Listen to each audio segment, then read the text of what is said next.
오늘 함께 나누실 성경 말씀은 마가복음 10장 46절부터 42절까지의 말씀입니다. 마가복음 10장 46절부터 52절까지의 말씀입니다. 성경을 읽을 때에 말씀으로 이렇게 읽으시지만 동시에 귀를 열고 들리는 음성을 들을 수 있기를 바랍니다. 우리 함께 읽습니다. 시작. 그들이 여리고에 이르렀더니 예수께서 제자들과 허다한 무리와 함께 여리고에서 나가실 때에 디메오의 아들인 맹인 거지 바디메오가 길가에 앉았다가 나사렛 예수시란 말을 듣고 소리질러 이르되 다윗의 자손 예수여 나를 불쌍히 여기소서 하거늘 많은 사람이 꾸짖어 잠잠하라 하되 그가 더욱 크게 소리질러 이르되 다윗의 자손이여 나를 불쌍히 여기소서 하는지라 예수께서 머물러 서서 그를 부르라 하시니 그들이 그 맹인을 부르며 이르되 안심하고 일어나라 그가 너를 부르신다 하매 맹인이 겉옷을 내버리고 뛰어 일어나 예수께 나아오거늘 예수께서 말씀하여 이르시되 내게 무엇을 하여 주기를 원하느냐 맹인이 이르되 선생님이여 보기를 원하나이다. 예수께서 이르시되 가라 내 믿음이 너를 구원하였느니라 하시니 그가 곧 보게 되어 예수를 길에서 따르니라. 아멘.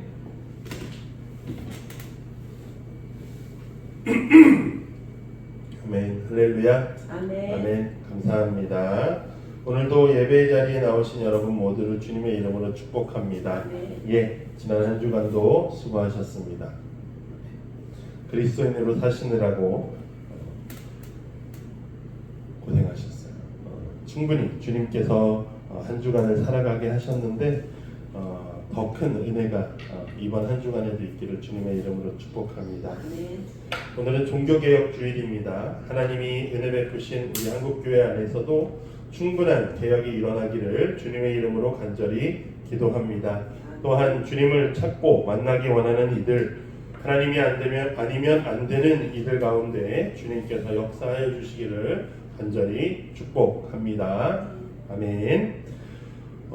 지난 시간 우리는 예수님께서 이 땅에 오시고 예루살렘을 향해 가시는 그 이유, 목적에 대해서 함께 나누었습니다.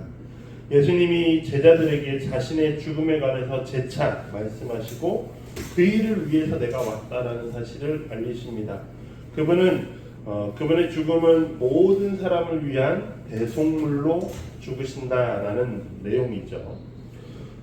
그 사실을 주님께서 제자들에게 말씀하신 것은 너희들도 나와 같은 길을 가자라는 말씀입니다.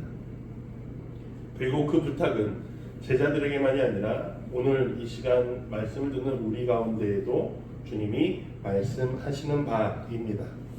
우리도 제자들과 같이 나를 위해서, 성공을 위해서, 욕심을 위해서 살아가는 자들이고 싶지만, 그렇게 살아가고 싶지만 주님은 그 길이 아니라고 말씀하십니다. 우리 하나님교회가 주님의 말씀을 따라서 그 생명의 길을 갈 수 있기를 주님의 이름으로 축복합니다. 아멘. 오늘은 종교개혁 주일입니다. 오늘 말씀의 제목도 개혁의 정신을 지키는 것이라는 내용인데요. 개혁의 정신이라는 게 결국 종교개혁 주일을 맞이해서 말씀을 준비했습니다. 1517년 10월 31일에 종교개혁이 일어났는데 종교개혁이 그 자체로 일어났다기보다는 그 날이 어떤 일이 있었냐면 종교개혁자 마틴 루터가 자신이 있던 비텐베르크 성당 정문에 95개조 반박문을 이렇게 붙여놓은 날이 31일 날입니다. 그래서 이 날을 우리가 종교개혁 주일로 지킵니다. 종교개혁 기념주일이 아니라 종교개혁 주일로 지켜요. 기념이라는 건 그때 일을 생각한다는 거지만 종교개혁 주일이라는 것은 지금 우리에게 필요한 개혁이 무엇인가를 고민해야 하는 주일이다라는 것입니다. 마틴 루터는 당시 교황청에서 발행했던 면죄부 판매에 저항했습니다.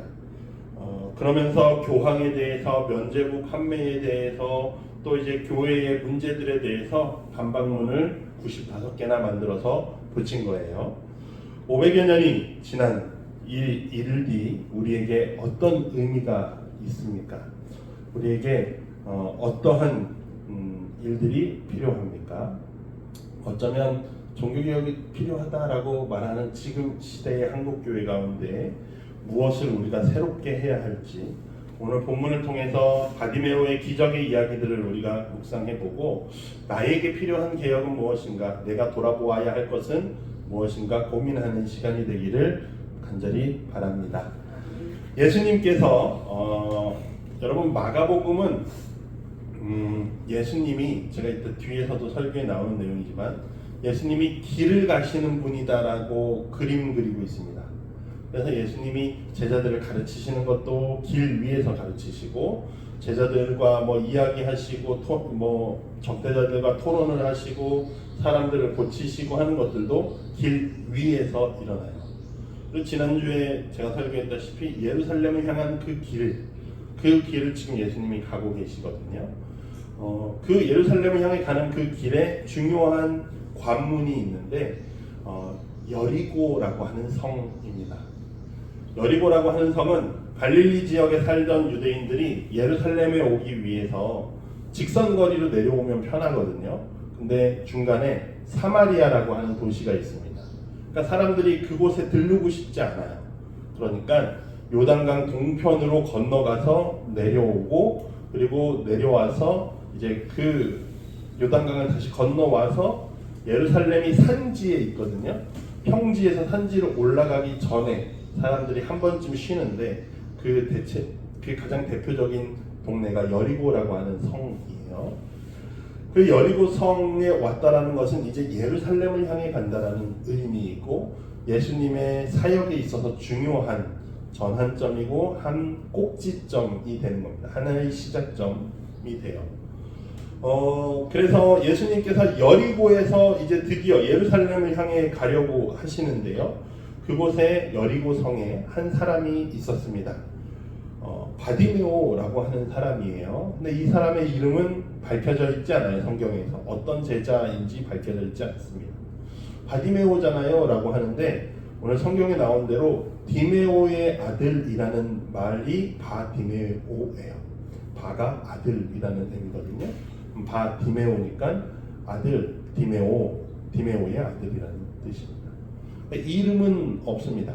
그런데 그의 특징은 있어요. 여리고 성문 앞에 앉아서 구걸을 하고 있던 시각장애인이라는 거예요.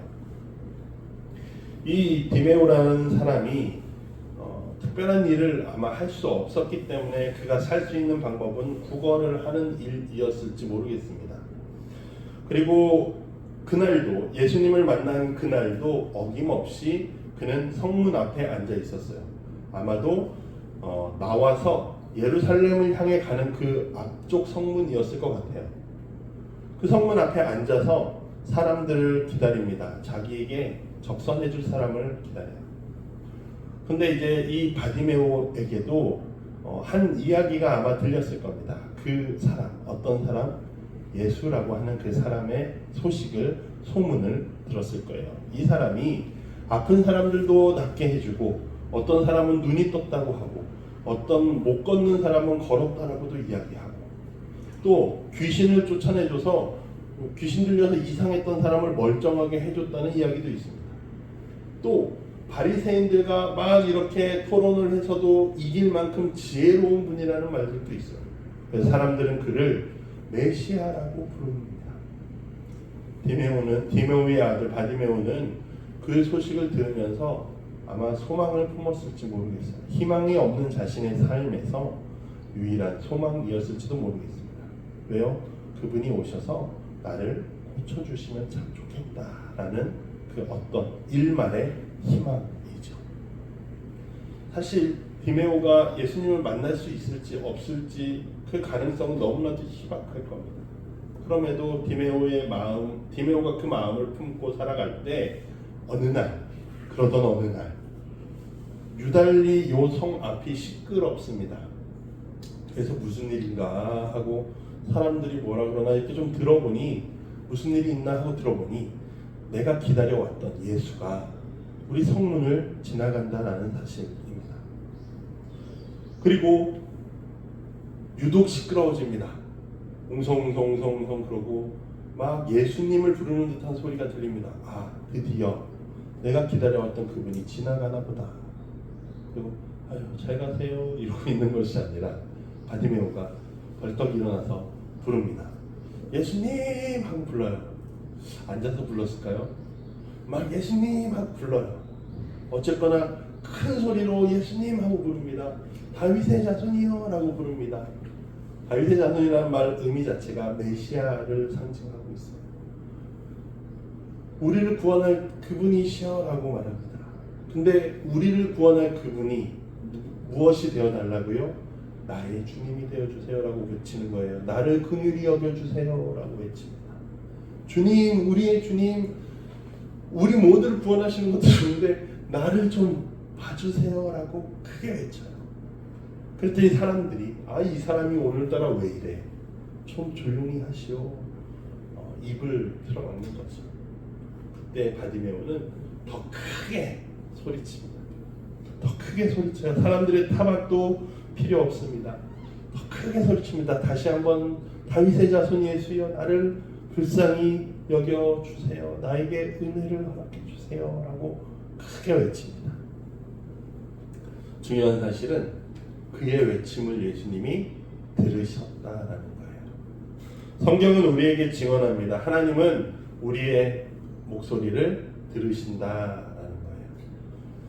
입에서 나온 목소리뿐만 아니라 우리의 마음의 소리까지 다 주님은 들으십니다. 특히나 연약한 이들의 말을 꼭 들어주신다는 거예요. 시편 102편 17절에 여호와께서 빈궁한 자의 기도를 돌아보시며 그들의 기도를 멸시하지 아니하셨도다 라고 말씀하십니다. 하나님은 우리의 기도를 들으십니다. 우리의 연약한 기도를 들으셔요. 하나님이 절대 안 듣지 않으십니다. 오늘 주님께서도 그러하시죠. 그를 그냥 두고 가지 않으십니다.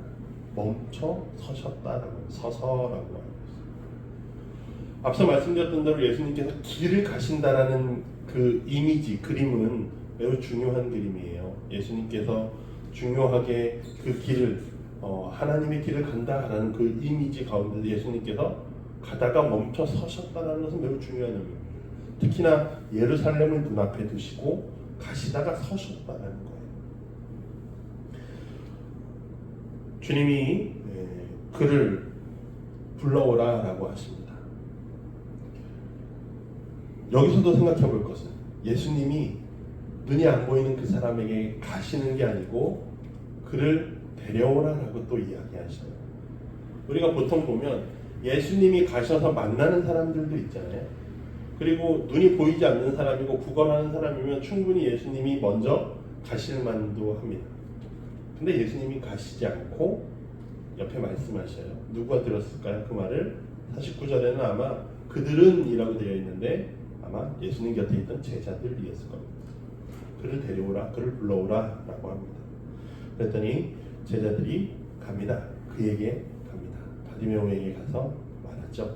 49절에 예수께서 머물러 서서 그를 부르라 하시니 그들이 맹인을 부르며 이르되, 여기서 그들이 아마도 제자들일 것 같아요. 그 맹인을 부르며 이르되 안심하고 일어나라, 그가 너를 부르신다라고 말합니다. 그렇게 되니까 바디메오가 거지라고 표현되어 있는 이 맹인 바디메오에게 겉옷이라는 것은 자신이 가지고 있는 자신을 지킬 수 있는 유일한 보호막입니다. 그 시대의 겉옷이라는 것은 아무것도 없는 사람들이 그것을 덮고 추운 밤을 보낼 수 있는, 자신을 지킬 수 있는 유일한 보호막이에요. 근데 그것들도 다 필요 없습니다. 내버려두고 일어났습니다. 그리고 주님께로 달려갑니다. 여기 성경에서는 마땅히 딱 없겠지만 그가 달려갈 수 있지는 않겠죠. 앞이 안 보이잖아요. 그래서 상식적으로 생각해 보면 누군가가 아마 그를 이끌어 갔을 겁니다. 누구겠어요? 그에게 왔던 제자들일 가능성이 높습니다. 주님이 부르신다 갑시다. 신나서 일어나서 일로 오시오 하고 이렇게 갔을 겁니다. 예수님을 드디어 만납니다. 그리고 예수님이 그에게 물으십니다. 뭐라고 물으셨나요? 내가 너에게 무엇을 해주기 원하니? 라고 물으십니다. 이게 가만히 생각해 보면 안 보이는 사람이 예수님을 왜 불렀을까? 라고 생각하면 우리는 당연히 아니 낫게 해달라고 부른 거겠지 왜 불렀겠어요 주님? 이라고 말할 수 있습니다. 그런데 주님께서는 이 질문을 꼭 하시더라고요. 내가 너한테 무엇 해주기 원하니? 라고요.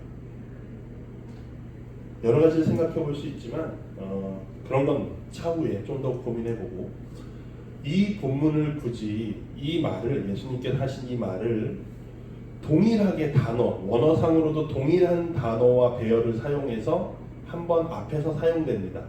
언제 사용되냐면 예수님이 제자들에게 물어보실 때 이렇게 사용하십니다. 우리 지난주에 야고보와 요한이 예수님께 나와서 예수님 우리 한 자리 할 수 있게 해주세요라고 하죠. 예수님 왕이 되시면요 우리가 측근이 되면 좋겠어요라고 합니다. 그랬더니 예수님께서 그 전에 예수님 우리의 요구를 들어주세요. 잘 꼬였네요 설교가. 예수님 우리의 요청을 좀 들어주세요라고 할 때 예수님이 처음에 이야기를 하십니다. 내가 너희에게 무엇 해주길 원하냐라고 할 때 그들은 욕심이 가득한 말로 우리가 예수님의 측근인 신하가 되길 원해요 라고 대답하거든요. 동일한 질문을 지금 예수님이 누구에게 하셔요? 보이지 않는 이 사람에게 하고 계십니다.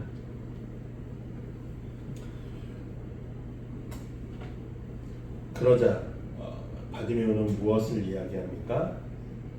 예수께서 말씀하여 이르시되 내게 무엇을 하여 주기를 원하느냐? 맹인이 이르되 선생님이여 보기를 원합니다 라고 대답합니다. 보기를 원한다라는 것은 중의적인 표현이 담겨 있어요. 1차적으로는 그의 실제적인 눈이 보기 원한다라는 말입니다.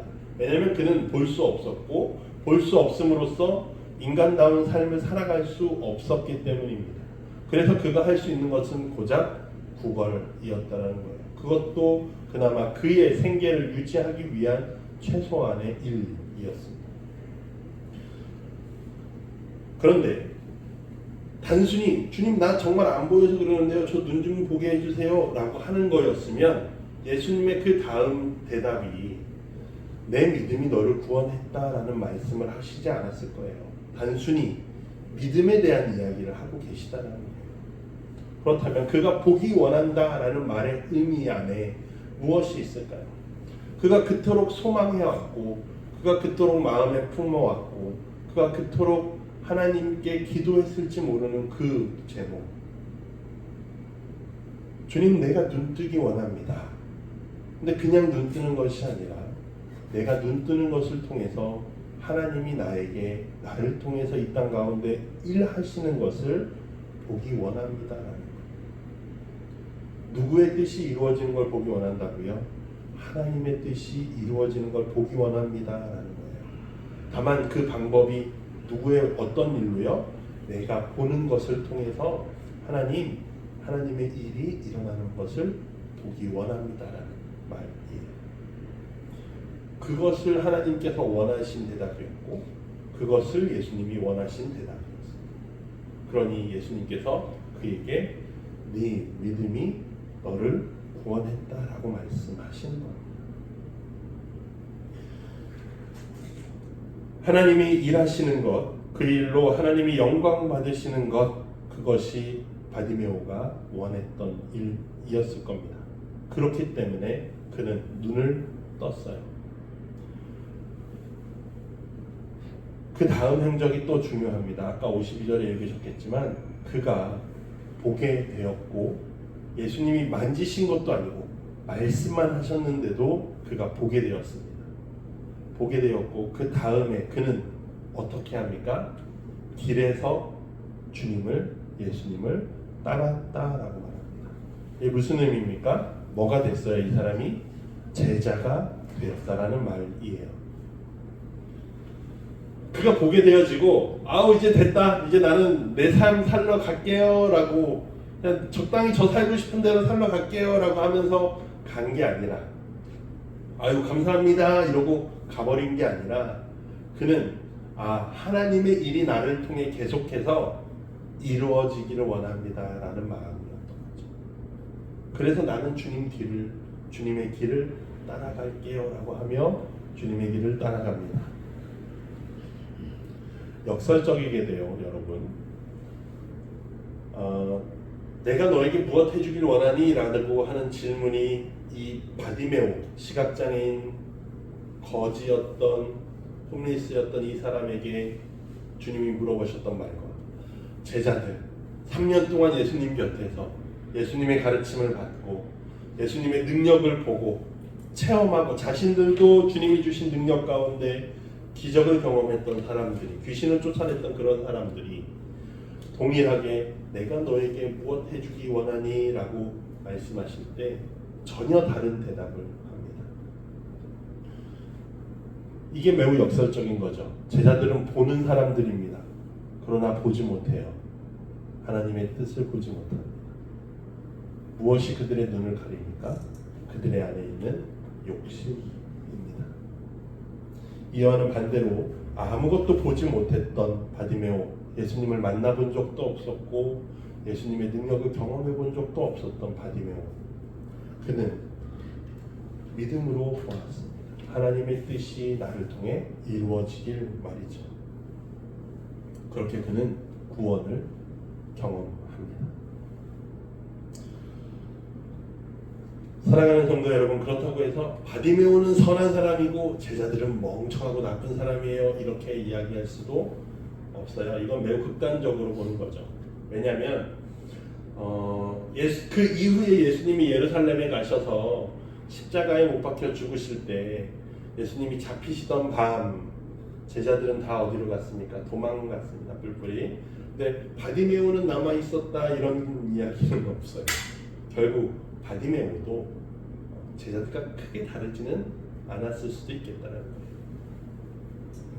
모두에게 잘하는 것도 있지만 부족한 것도 다 있다라는 사실입니다. 우리가 때때로 하나님이 기뻐하시는 일을 하기도 하지만 종종 우리도, 종종이라기보다는 더 많이 실수하기도 합니다. 중요한 것은 계속해서 자신을 돌아보는 일일 거예요. 그것이 종교개혁 가운데 우리에게, 종교개혁주의를 만나는 우리에게 필요한 마음일 겁니다. 오늘 본문을 통해서 저는 두 가지 정도 품기 원하며 두 가지 정도의 내용을, 두 가지 정도의 생각을 우리의 마음에 품기 원합니다. 첫 번째는 바디메오가 가졌던 그 마음이에요.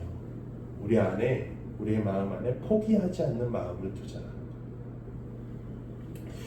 제가 바디메오 본문을 이렇게 가만히 묵상을 하면서 그가 어떤 삶을 살았을까, 왜 그는 구걸을 했을까에 대해서 계속해서 조금 생각해 보았습니다. 도무지 희망이라고 보이지 않는 삶, 우울 그 자체인 삶이 아니었을까? 아무런 희망도 없는 삶 아니었을까? 본문을 읽고 고민할 때 바디메오가 왜 구걸했을까? 도대체 그를 돌봐주던 가족들은 없었나? 라는 생각도 하게 됐습니다. 아니, 눈이 안 보일 정도면 가족들이 데리고 살 수도 있을 텐데 그냥 가족 공동체가 없었나? 그냥 길에 버려졌을까? 라는 생각도 했습니다. 근데 그를 부를 때 바디메오라고 하면 그의 아버지가 누구인지를 주변 사람들이 알았다면 그 말은, 그러면 디메오라고 하는 사람은 뭐 하는 사람이었을까? 그도 어쩌면 구걸하는 사람이었을까? 그래서 그도, 바디메오도 그의 아들도 구걸을 하는 사람이었을까? 이렇게 고민했습니다. 가족들이 그를 챙기지 않았으면 도대체 그 여리고성에 있는 마을 사람들은 그를 어떻게 대했을까? 또 고민해봤어요. 그를 없는 존재로 그냥 무시하고 살지는 않았을까? 또 어쩌면 또 적극적으로 이 사람을 괴롭히면서 어렵게 하지는 않았을까라고 생각했습니다. 그럼에도 중요한 사실은 그의 마음 안에 희망이 없는 삶이지만 무엇을 품고 있었어요? 하나님의 은혜를, 하나님의 역사하심을 그 마음을 품고 있었을 거라는 사실이에요. 놓지 않았다는 사실입니다. 어떠한 일이 찾아와도 그의 마음 안에 하나님이 나를 만나주시면 좋겠다라고 하는 그 마음 하나 놓치지 않았다는 겁니다. 그 마음이 어디서 드러나요? 예수님을 만나는 장면에서 드러나죠. 예수님을 만났을 때, 예수님이 지나갈 때 예수님을 크게 부르고 조용히 해라 라고 할 때 오히려 더욱더 크게 주님을 찾는 그 모습을 통해서 볼 때 그는 절대 포기하지 않는 사람이었습니다. 단순히 어떤 일을 하는 것에 포기하지 않는 그런 게 아니라 어떤 일을 당해도 그의 마음 안에 하나님을 놓지 않았다는 사실이에요. 사랑하는 성도 여러분, 우리의 삶에 여러 문제가 닥쳐와도 우리는 하나님을 만나는 것을 포기하면 안 됩니다.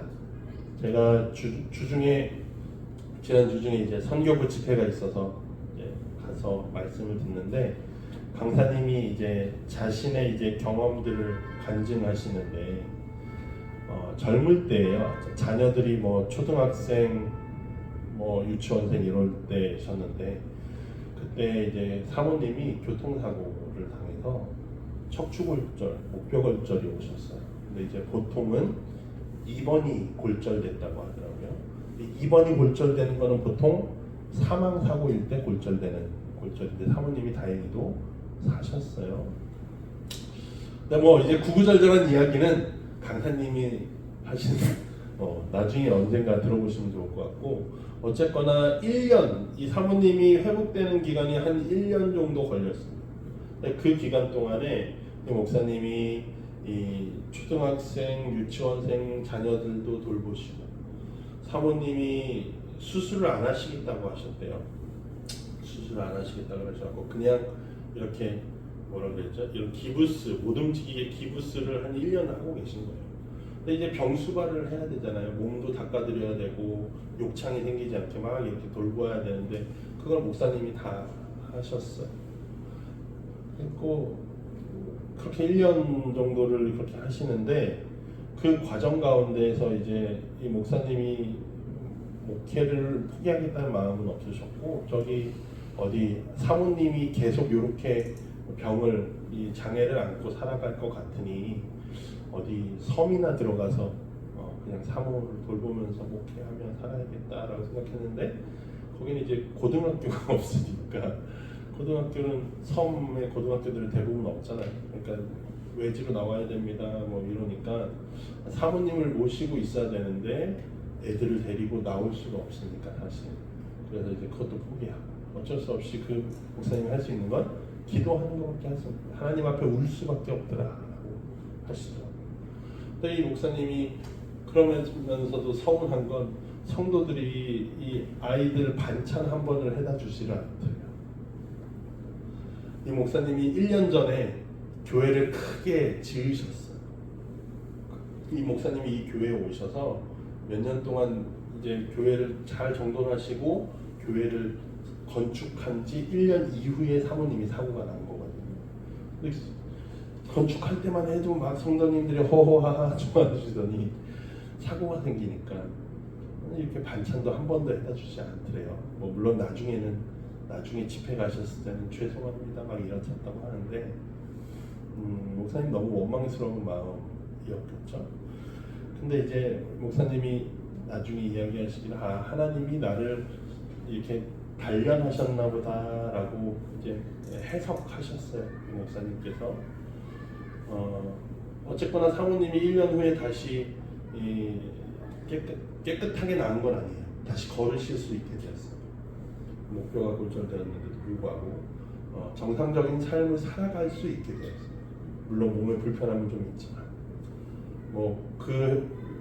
여름에 다시 걷게 됐다 그러더라고요. 여름쯤에.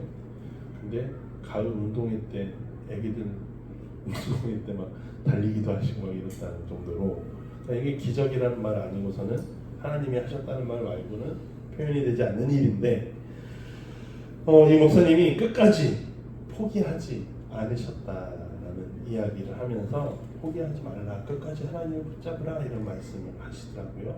예, 우리들도 그런 마음이죠. 오늘 바디메오가 자신의 삶을 이런 나쁜 삶 뭐하러 사나 이러고 포기해버리는 것도 아니고 그는 그 마음 가운데 끝까지 하나님을 붙잡고 있었다는 그 마음, 그것이 우리에게도 있어야 하지 않겠나라는 겁니다. 그리고 두 번째는 저는 제자들한테 조금 주목해보고 싶습니다. 이 본문을 읽을 때 사람들이 바디메오는 보고 예수님의 능력은 보지만 제자들이 뭐 했는지는 사실 크게 보지 않습니다. 근데 저는 말씀을 보는데 곰곰이 묵상을 하는데 제자들이 여기서도 자신들이 할 수 있는, 해야 하는 일을 했구나라는 마음이 들었어요. 제자들이 어떤 일을 했습니까? 바디메오에게 가서 바디메오에게 말을 건네고 바디메오를 예수님께 데려오는 일을 합니다. 그게 뭐예요? 그들이 바디메오에게 가서 했던 첫 번째 말이 뭡니까? 안심하시오. 일어나서 갑시다. 안심하고 일어나시오. 주님이 당신을 찾으십니다. 라고 하면서 그를 이끌어서 예수님 앞으로 이끌고 갑니다. 그죠? 그런 과정 가운데서 제자들은 무엇을 하는 사람들인가? 라고 할 때 바디메오와 같은 이들을 위로하고 힘을 북돋아서 일어나시오 하고 붙잡아주는 사람들이 제자들이 아니겠는가? 그리고 예수님 앞에까지 그들을 이끌어가는 사람들이 제자가 아니겠는가라는 사실입니다. 이 강사님 간증에 대해서 방금 말씀드렸는데 제가 그 말씀 강사님은 매우 긍정적으로 해석하셨잖아요. 근데 저는 심성이 삐뚤어져서 그런지 들으면서 약간 이제 그런 다른 생각이 드는 거예요. 이 강사님에 대한 다른 생각이 아니라 이제 고민하게 되는 거죠. 저 목사님이 고통받고 있을 때 성도들은 뭐 했나 싶은 거예요. 교회라고 부름을 받은 이들이 함께 모여서 신앙생활을 하는데 성도님들은 왜 저 목사님 그냥 뒀지? 라고 이 목사님이 나중에 설명을 좀 해주시긴 하셨는데 왜 그만두었을까? 라는 생각. 또 이 목사님이 감리교회는 지방에서 목사님들끼리 자주 모여요. 월에 한 번씩 계속 모이잖아요. 교육자회의.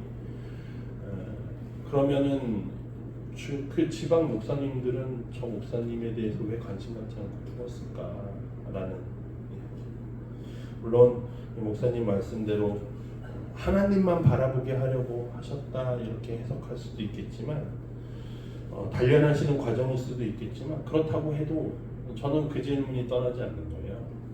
다들 어디 갔지? 라는 질문. 다들 어디 갔을까? 라는 것이에요.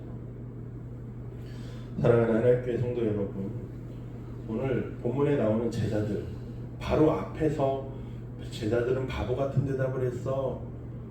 그러나 바디메오는 매우 지혜롭고 믿음의 대답을 했지 이렇게 볼 수도 있겠지만 그 부족한 제자들도 결국에 아무리 부족할지라도 예수님께로 연약한 이들을 인도하는 그 일들이 우리의 일들이 되어야 되지 않겠는가 라는 것입니다. 종교개혁 관련해서 책을 조금 읽는데 조금 흥미로운 내용이 있었습니다. 마틴 루터가 면죄부 판매에 대해서 반대하고 이제 비판했던 거거든요. 근데 이제 당시 교황청에서 면죄부를 팔았던 이유가 무엇일까요? 성도들이 다 구원받기 원해서? 그런 마음이면 참 좋겠는데 첫 번째는 결국 재정의 문제였습니다. 재정의 문제. 당시 교황청에서 성베드로 성당을 지었다고 증축했다라고 이야기가 있죠. 성당들을 증축하고요. 거기뿐만이 아니라 여러 군데의 성당들을 다 증축했습니다. 화려하게 르네상스 시대에 그 화려한 르네상스 미술 이런 제품들을 이렇게 작품들을 만들면서 교회를 굉장히 화려하게 했죠. 그것뿐만이 아니라 교황청이 당시에 다스리고 있던 영지들이 있었습니다. 근데 그곳에서 전쟁들이 일어나요. 전쟁이 필요한 게 뭐예요? 돈입니다. 전쟁을 하면 무조건 돈이 들어가요. 그렇기 때문에 교황청에서는 재정이 필요했어요.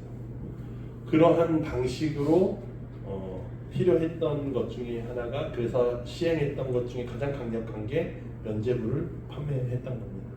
이게 뭐 좀 깊이 들어가서 여러 가지 이야기를 할 수 있지만 이야기해 볼 수 있는 건 그 당시에 성도들이 어떤 마음이었는가를 우리가 생각해 볼 필요가 있어요. 당시에 믿음을 가지고 살아가던 사람들에게 있어서 구원은요, 이 면죄부 판매와 연결될 때 구원은 그들에게 어떤 의미냐면, 내가 어떤 선행을 함을 통해서, 나에게 맡겨진 공로를 행함을 통해서 나에게 구원이 얻어진다라는 생각을 했어요. 즉 이거를 좀 명확하게 표현하면, 내가 나의 구원과 면죄부를 통해, 돈을 통해서 교환한다라고 생각하는 거예요. 내가 돈을 가지고 있고 구원이 저기 있어, 내가 돈을 줄 테니 구원을 주세요라고 하는 게 되는 거예요.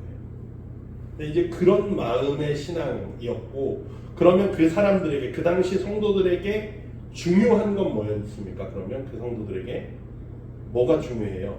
내가 천국 가는 게 중요해요. 내가 구원받는 게 중요한 신앙이에요. 근데 루터가 그 부분을 지적을 한 겁니다. 그러면 루터로 인해서 새롭게 된 독일 교회는 재정이 부족하겠다라는 말을 할 수가 있어요. 왜요?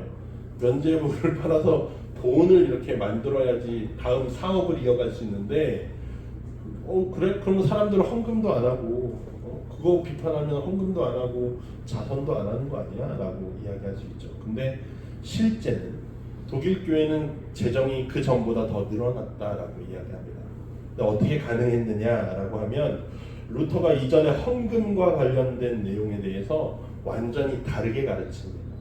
그리고 신앙의 입장에 있어서도 어떤 신앙의 방향으로 가야 되는지를 분명하게 가르친 건데, 이 책에서 이렇게 이야기되어 있더라고요. 종교개혁자들은 사랑의 의, 곧 사랑의 실천에 관심을 갖고 있었다.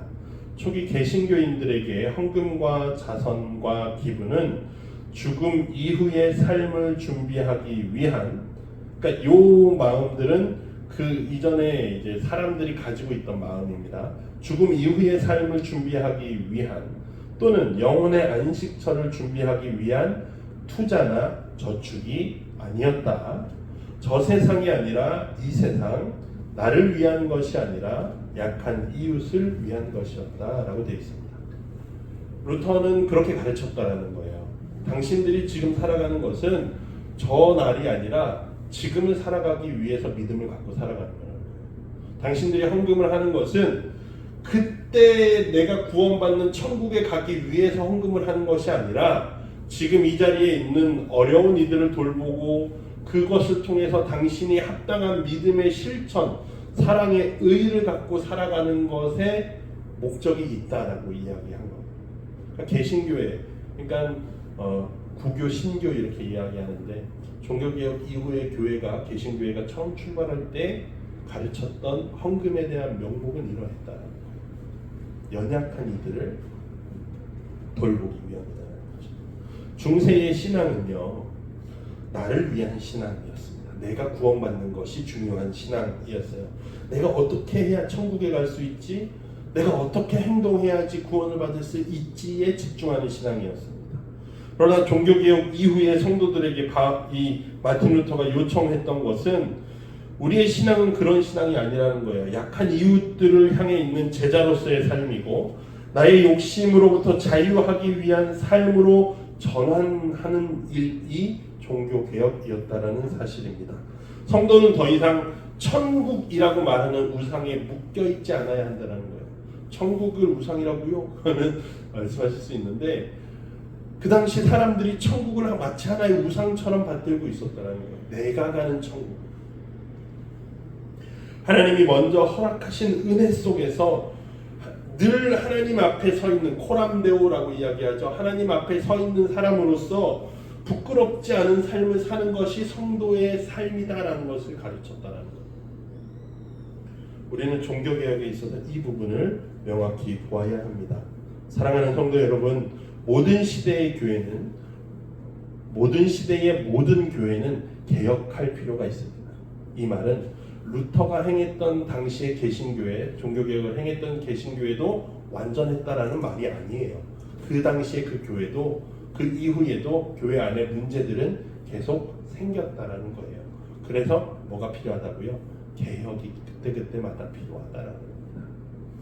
주님이 다시 오시는 날 이루어지는 완전한 교회가 아니고서는 모든 교회들은 개혁이 필요합니다. 지금 우리에게 필요한 개혁은 무엇인가 우리가 돌아보아야 한다라는 것이에요.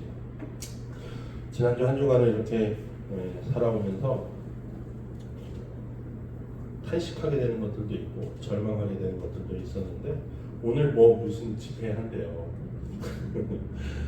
근데 이제 저는 그렇게 생각해요. 그게 무슨 소용이 있지? 그분들이 모여서 인원수를 최대한 만들어야 됩니다. 이런 내용의 그것들이 무슨 소용이 있지? 라는 겁니다. 나의 죄를 돌아보고 나의 죄를 회개하는 그런 집회도 아닙니다. 가정과 사회와 교회를 위한다라고 말하지만 결국에는 누군가를 정죄하기 바쁜 만들만 오가는 그런 집회예요. 그게 무슨 의미가 있지? 그런 예배가? 라는 생각이 저희 생각입니다. 제가 책을 읽으면서 종교개혁 관련한 책을 읽으면서 생각하는 것은 그래서 500년 전이나 지금이나 나 자신을 돌아보는 게 아니라 어쩌면 500년 전에는 나를 위한 나의 죄를 없애기 위한 시대였지만 지금은 어쩌면 나를 돌아보지 않고 너의 죄를 이야기하기 바쁜 것이 우리의 현재 현실인 것 아닌가라고 생각됩니다.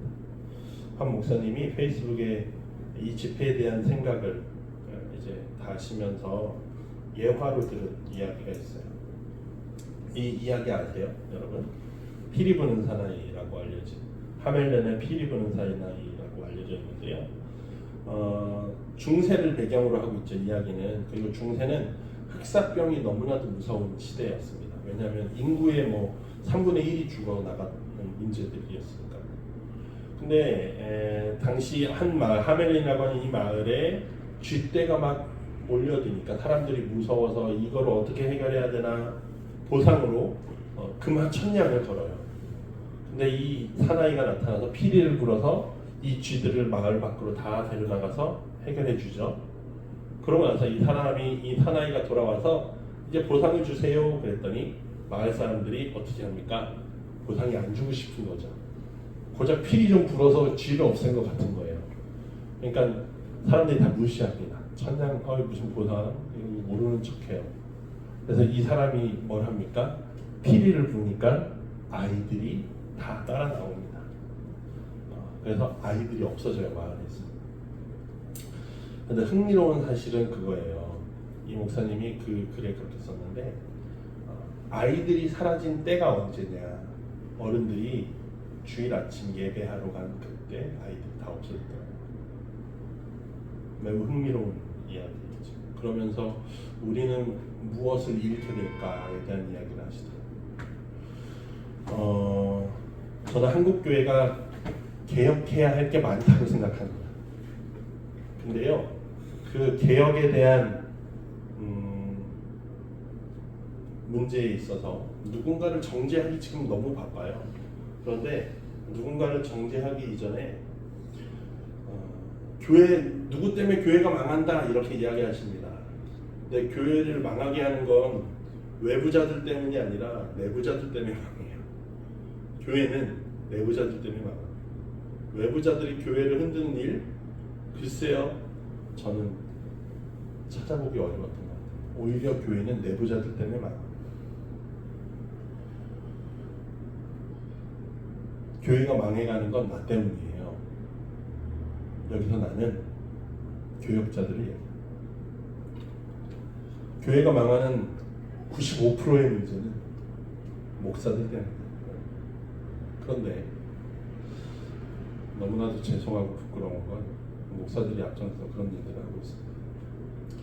그리고 5%는 둘째는 성도들은 문제 없느냐? 성도들도 문제가 있죠. 어떤 문제가 있습니까? 스스로 말씀을 해석하려 하지 않고 스스로 말씀을 따라 살려고 하지 않는 성도들이 너무 많다는 거예요.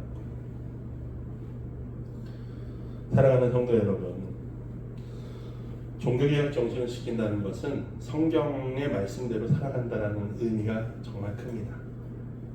성경은요, 우리에게 말하고 있어요. 하나님은 누구시고 너는 누구인지에 대해 말하고 있습니다. 여러분, 우리는 하나님은 온 천지를 만드셨고요, 우리도 만드셨어요. 그리고 우리는 하나님의 창조받은 너무나도 소중한 존재죠. 근데 우리는 어떤 존재입니까?